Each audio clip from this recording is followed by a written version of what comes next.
బులెటిన్లో breaking news చూస్తున్నాం. ములుగు జిల్లాలో నకిలీ నక్సల్స్ నిన్న రాత్రి హల్చల్ చేశారు. నక్సల్స్ అని చెప్పుకుంటూ బెదిరింపులకు పాల్పడ్డారు. సమాచారం అందుకున్న పోలీసులు ములుగు జిల్లా వెంకటాపురంలో నకిలీ నక్సల్స్ ను అరెస్ట్ చేశారు. నిందితులు నక్సల్స్ అని చెప్పి డమ్మి తుకాలతో ఇసుక వ్యాపారులను బెదిరింపులకు గురి చేస్తున్నారని బాధితులు పోలీసులకు ఫిర్యాదు చేశారు. దీంతో పోలీసులు చాకచక్యంగా నిందితులను పట్టుకున్నారు. సురేష్, రాజేష్ మంగులుగా గుర్తించారు. వారి నుంచి 2 డమ్మి తుపాకులు, 10,000 నగదు స్వాధీనం చేసుకున్నారు పోలీసులు.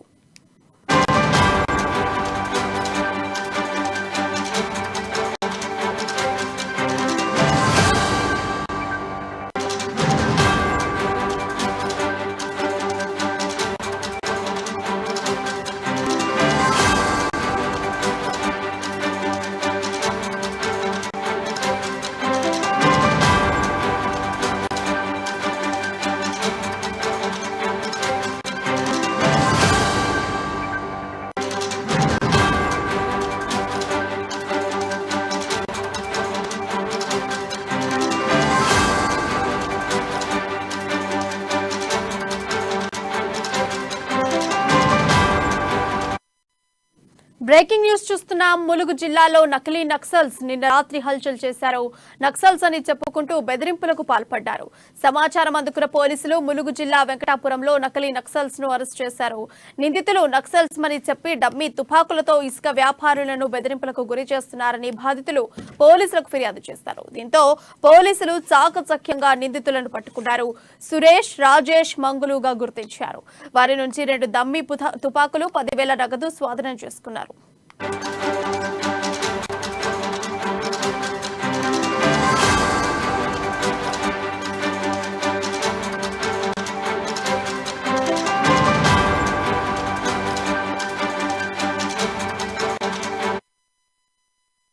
ములుగు జిల్లాలో నకిలీ నక్సల్స్ నిన్న రాత్రి హల్చల్ చేశారు. నక్సల్స్ అని చెప్పుకుంటూ బెదిరింపులకు పాల్పడ్డారు. సమాచారం అందుకున్న పోలీసులు ములుగు జిల్లా వెంకటాపురంలో నకిలీ నక్సల్స్ ను అరెస్ట్ చేశారు. ఇక ఈ విషయమై మరింత సమాచారం మా ప్రతినిధి స్వామి తెలియజేస్తారు. స్వామి, చెప్పండి, మీ దగ్గరున్న అప్డేట్స్ అంటే.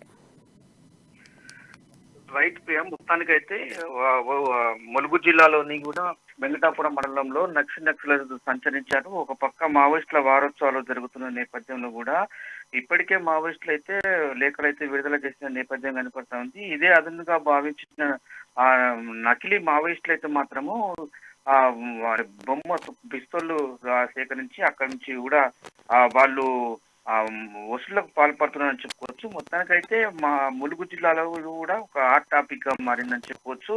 అంటే ములుగు జిల్లాలో నక్సలైట్లు రాత్రిపూట వేళ కూడా హల్చల్ చేసినట్టు కూడా పోలీసులకు సమాచారం ఇచ్చారు. మొత్తానికైతే కొంతమందిని కూడా అంటే బడా భూస్వాములు కావచ్చు, వ్యాపారులు కావచ్చు, హల్చల్ చేసి కూడా తుపాకులు అంటే బొమ్మ తుపాకులను కూడా చూపించి వాళ్ళను హల్చల్ చేసినట్టు కూడా తెలుసుకోవచ్చు. మొత్తానికైతే ఆ విషయాన్ని గుర్తురట్టు చేసిన పోలీసులు నక్సలైట్లను కూడా నకిలీ నక్సలైట్లను కూడా వాళ్ళని అరెస్ట్ చేసి రిమాండ్ పంపినట్టయితే తెలుస్తా ఉంది. మొత్తానికైతే పోలీసులు దీంట్లో కూడా పోలీసులు చాకచక్యంగా నిందితులను పట్టుకున్నారని చూడవచ్చు. మొత్తానికైతే సురేష్, రాజేష్ మంగులుగా వాళ్ళని గుర్తించారు. వారు గుర్తించి కూడా వాళ్ళ దగ్గర వివరాలన్నీ కూడా సేకరించారు. మొత్తానికైతే వాళ్ళు డబ్బులు అయితే వసూలు చేసిన పైసలు కూడా నగదు కూడా 10,000 నగదు కూడా స్వాధీనం చేసుకున్నారని చెప్పి కూడా పోలీసులు అయితే సమాచారం ఇచ్చారని చెప్పుకోవచ్చు. మొత్తానికైతే నిన్న రాత్రి వేళలో కూడా అర్ధరాత్రి వేళలో కూడా అడవులలో కూడా తుపాకులు అంటే సేకరించి కూడా బడా భూస్వాములే కావచ్చు, వ్యాపారులను కూడా బెదిరింపులకు పాల్పడుతున్న 3 నకిలీ నక్సలైట్లను కూడా ముఠాను కూడా పోలీసులు పట్టుకొని వాటి గుట్టురట్టు చేశారని చెప్పుకోవచ్చు. మొత్తానికైతే ములుగు జిల్లాలో ఇది ఒక హాట్ టాపిక్ గా మారిందని చెప్పుకోవచ్చు. ప్రియా, తుపాకులు ఎక్కడి నుంచి సేకరించారు? అయితే ఇంకొకటి, కేవలం ఇసుక వ్యాపారులను మాత్రమే బెదిరిస్తున్నారా, లేక బస్సులో ప్రయాణించే వాళ్ళని కూడా ఆపి అలాంటి ఏమన్నా భయభ్రాంతులకు గురి చేసేటువంటి విషయాలు కూడా ఉన్నాయా? రైట్ ప్రియ, మొత్తానికైతే అక్కడ భయభ్రాంతులకు గురి చేసిందని చెప్పుకోవచ్చు. ఎందుకంటే వాటి దగ్గర తాటి సురేష్ అనే వ్యక్తి కూడా అతను వాటితో పాటు ఒక ముగ్గురిని అంటే రాజేష్, తాటి సురేష్, మంగులు, వీళ్ళు ముగ్గురు కలిసి మీరు ముగ్గురంతా యువకులే అంటే ఎస్సీ కోయ అంటే చెందిన వారు. వాళ్ళు మొత్తానికైతే కొంతకాలం నుంచి మావోయిస్టుల పేరుతో కూడా ఇసుక ర్యాంపులో కూడా దగ్గరికి వెళ్ళి కాంట్రాక్టర్ను కూడా బొమ్మ తుపాకులతో బెదిరించి డబ్బులను వసూలు చేస్తున్నారంటే, అలాగే ఇసుక ర్యాంపు ర్యాంపుల కాడికి వెళ్ళిన ఆయన రణధీర్ రెడ్డి వసూలు చేసిన 10,000 మాత్రము అక్కడ పోలీసులకు అయితే చెప్పడం జరిగింది. మొత్తానికైతే ఆ బొమ్మ తుపాకులతో పాటు 3 సెల్ ఫోన్లు కూడా స్వాధీనం చేసుకున్నారని చెప్పుకోవచ్చు. పోలీసులు అయితే స్వాధీనం చేసుకుని వాళ్ళని అరెస్ట్ చేసినని చెప్పుకోవచ్చు. అంటే వీరు ముగ్గురు అంటే ఈజీగా మనీ సంపాదించాలని చెప్పి ఆశతోని కూడా ఈ బొమ్మ తుపాకులను సేకరించి ములుగు జిల్లాలో అంటే ములుగు జిల్లాలోని మొత్తం అంటే ఏటూరు నాగారం, మంగాపేట, కమలాపూర్, వెంకటాపురం మండలాల్లో ఇసుక ర్యాంపులు, గోదావరి ఇసుక ర్యాంపులు కూడా ఉంటాయి. ఆ ఇసుక ర్యాంపులను యజమానులను కూడా భయభ్రాంతులకు గురి చేసి ఫోన్లో బెదిరిస్తూ కూడా పోలీసులకు చిక్కిరని చెప్పుకోవచ్చు. మొత్తానికైతే వీరికి బొమ్మ పిస్తోల్తో చూయించి కూడా నగదు అయితే రణధీర్ రెడ్డి దగ్గర నుంచి 10,000 నగదు అయితే వసూలు చేసినట్టు చెప్పుకోవచ్చు. మొత్తానికైతే ఈ నకిలీ మావోయిస్టులుగా వీళ్ళను అంటే ర్యాంపు యజమానులు అయితే గుర్తించినప్పటికీ కూడా పోలీసులకు సమాచారం ఇవ్వడం జరిగింది. ఆ పోలీసులు మాత్రము వీళ్ళను గుట్టునట్టుగా పట్టుకొని మాత్రము చాకచక్యంగా వాళ్ళ దగ్గర నుంచి 10,000తో పాటు కూడా 3 సెల్ ఫోన్లను తీసుకొని కూడా వీళ్ళను అంటే ముగ్గురిని అరెస్ట్ చేసి కూడా రిమాండ్ పంపించడం జరిగింది. అయితే స్వామి, ఎవరైతే ఈ ముగ్గురు ఉన్నారో వీళ్ళు ఇదివరకు ఇలాంటి చర్యలకు ఏమైనా పాల్పడినటువంటి అంశాలు ఉన్నాయా, లేకపోతే పోలీస్ రికార్డ్స్లలో వీళ్ళ నేమ్స్ ఇదివరకు కూడా నోటిఫై అయ్యేటటువంటి ఉన్నాయా, లేకుంటే ఇదే వీళ్ళు ఫస్ట్ టైం చేయడమా?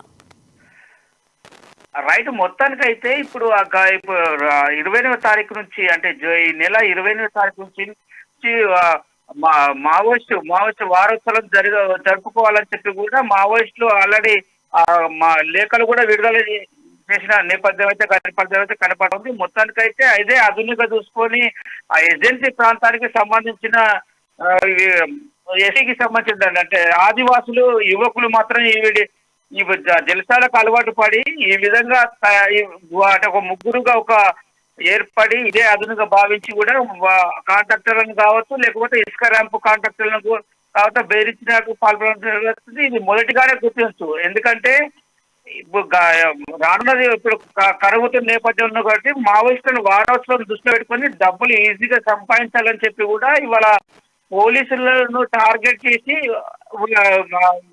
యజమానులను కూడా దగ్గరకు పోయిన పరిస్థితి అయితే కనపడతా ఉంది. మొత్తానికైతే ఆ ఇసుక ర్యాంపు యజమానులు కూడా పోలీసులతో కూడా సంబంధాలు ఉంటాయి. అసలు అంటే మావోయిస్టులు ఎవరు, నకిలీలు ఎవరు కూడా వాళ్ళు గుర్తించి ఆ విషయాన్ని మొత్తానికైతే పోలీసులకు సమాచారం అందించారని చెప్పుకోవచ్చు. మొత్తానికైతే వాళ్ళను ఆ ర్యాంపులకు అంటే యజమానులు అయితే ఎవరైతే బెదిరిస్తున్నారో బొమ్మ పిస్తులతోని ఆ భయవంతులకు గురి చేసిన వారిని కూడా అంటే పోలీసులకు అయితే సమాచారం ఇవ్వడం జరిగిందని చెప్తున్నారు. మొత్తానికైతే సమాచారంతో కూడా గుట్టునట్టుగా ఆ స్థానిక పోలీసులు అయితే పట్టుకొని వాళ్ళను రిమాండ్ పంపినట్టు కూడా తెలుస్తా ఉంది. మొత్తానికైతే వాళ్ళ దగ్గర అంటే వాళ్ళైతే ఎవరి దగ్గర రణధీర్ దగ్గర ఎవరైతే ఆ పైసలను కూడా తీసుకొని ఆ డబ్బులను కూడా తీసుకొని వాళ్ళ దగ్గర 3 సెల్ ఫోన్స్ చూసి ఒక సెల్ ఫోన్ లో ఎవరెవరికి ఫోన్ చేశారు, ఏ కాంటాక్టర్లు ఫోన్ చేశారు కూడా సెల్ ఫోన్ లో కూడా మొత్తం వివరాలు తీసుకొని వాళ్ళను అరెస్ట్ చేసి రిమాండ్ పంపినట్టు కూడా తెలుస్తున్నది.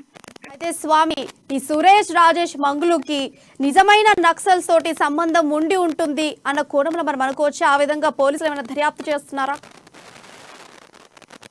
రైట్, మొత్తానికైతే ఆ కోణంలోనే వీళ్ళు అసలు ఆ మావోయిస్టులే అనుకుని కూడా అంటే బలగాలు అయితే వాళ్ళ చుట్టూ మోహరించాయి. మొత్తానికైతే సిఆర్పిఎఫ్ బలగాలతో పాటు మన స్థానిక ఎస్ఐ కూడా అక్కడికి సర్కిల్ ఇన్స్పెక్టర్ కూడా అక్కడ వెంకటాపురం సర్కిల్ ఇన్స్పెక్టర్ కూడా అక్కడికి వెళ్ళడం జరిగింది. మొత్తానికైతే వాళ్ళు చాకచక్యంగా అంటే వీళ్ళు మావోయిస్టులే కావచ్చు, ఎందుకంటే ఏజెన్సీ ప్రాంతం నుంచి కూడా ఇప్పుడు ఏజెన్సీ గ్రామాలను కూడా వచ్చే అవకాశాలు ఉన్నాయి. అటు పక్కన ఛత్తీస్గఢ్ రాష్ట్రం ఉంటుంది, అక్కడ నుంచి వచ్చే అవకాశాలు కూడా ఎక్కువ ఉంటాయి. ఎందుకు అంటే ఇప్పుడు 20వ తారీఖు నుంచి మావోయిస్టు వారోత్సవం జరుపుకోవాలని చెప్పి కూడా ఒక కమాండర్స్ కావచ్చు, కార్యదర్శులే కావచ్చు, లేకపోతే ఏరియా బాధ్యులే కావచ్చు మావోయిస్టులు లేఖలు విడుదల చేసిన నేపథ్యం అయితే కనపడతా ఉంది. ఇదే అదునుగా భావించి మావోయిస్టు నిజమైన మావోయిస్టులు రావచ్చు అని చెప్పి కూడా పోలీసులు ఒక చాకచక్యంగా ఒక వారి వెంట కూడా ఎట్లయితే ఒక మఫ్తీలో ఉండి కూడా వాళ్ళను పట్టుకోవడం జరిగింది. మొత్తానికైతే వీళ్ళు గతంలో కూడా మావోయిస్టులకు సహకరించారా లేదా అని చెప్పి కూడా దర్యాప్తు అంటే వీళ్ళ పైన విచారణ అయితే జరుగుతుందని చెప్పుకోవచ్చు. మొత్తానికైతే వీళ్ళు అసలే మావోయిస్టులు అని చెప్పి కూడా పోలీసులు అయితే చాకచక్యంగా పట్టుకోవడం జరిగింది. వీళ్ళు గతంలో కూడా వీళ్ళ సంబంధాలు ఉన్నాయనే భావనతో కూడా వీళ్ళని పట్టుకొని కూడా ఇవాళ అంటే మీ నకిలీ మావోయిస్టులను కూడా ముద్దర వేసి కూడా వీళ్ళను